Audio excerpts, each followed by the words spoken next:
How to use Microsoft Authenticator on iPhone. So this is going to be a beginner tutorial. This is what it's going to look like once you open it up, and we just have to click on continue a bunch of times, and it will lead us to this screen where we actually have to choose an account which we want to log into. So we can sign up with a Microsoft account, we can use a work or a school account, and we can scan a QR code to log in. I'm going to click on here to input my Microsoft account, and first we need to type out our email, phone, or Skype. I will do my email address here, and once you have typed it out, you want to click on next, and we have to log in with our password. So I'll just come back in a second after I have logged in. Okay, so it asks me now to verify my identity, so I'll just send an email here, and I have to type out the code that I've received in my email. Okay, and once I verify it, it will ask me if I want to use Face ID. I will allow it. And here we have to enter the passcode for authentication. So once we have entered it, then it's just going to verify the whole process. So we need to be a little bit patient here. So now it will ask us if we want to allow Authenticator to autofill. So it can automatically fill out the passwords for us, but I'm going to skip this for now. And then it will tell me that I have successfully added my account, and I can autofill info is syncing.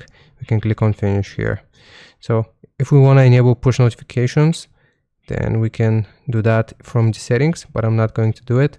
And basically here's where we actually look at Microsoft Authenticator itself and what it has to offer. So first here you can see your account. This is the one-time passcode. We can enter passwordless, we can change the password, we can update how we sign in, and we can review the activity. Now if we go to passwords, then here you can autofill with your face. So if we click on enable Face ID, we can import from password managers, or we can import our passwords directly from Google Chrome, or we can manually add a password here. For the addresses, you can see all of the addresses that you have saved up, and if you want to add a new one, then you will click on the plus sign at the top right corner, and you can save addresses. And here verified IDs, if you want to scan your ID, then you can do that. You can add your ID from this page here. Now here I am going to show you some other options as well that we have. So we have the search tool, we can search for different settings, and we can also click on the menu from the left hand side, and we can rearrange the order of the accounts. So if you have multiple accounts, you can just click on the three dots here after you have chosen this option and rearrange it. Now after that we're going to click on done. And what else can we do? We can check for notifications if we have any with our connected accounts. We can go to settings, and here device registration, we can register this device. So to use workspace or school resources such as email, file, apps from this device, you will need to register it with your organization.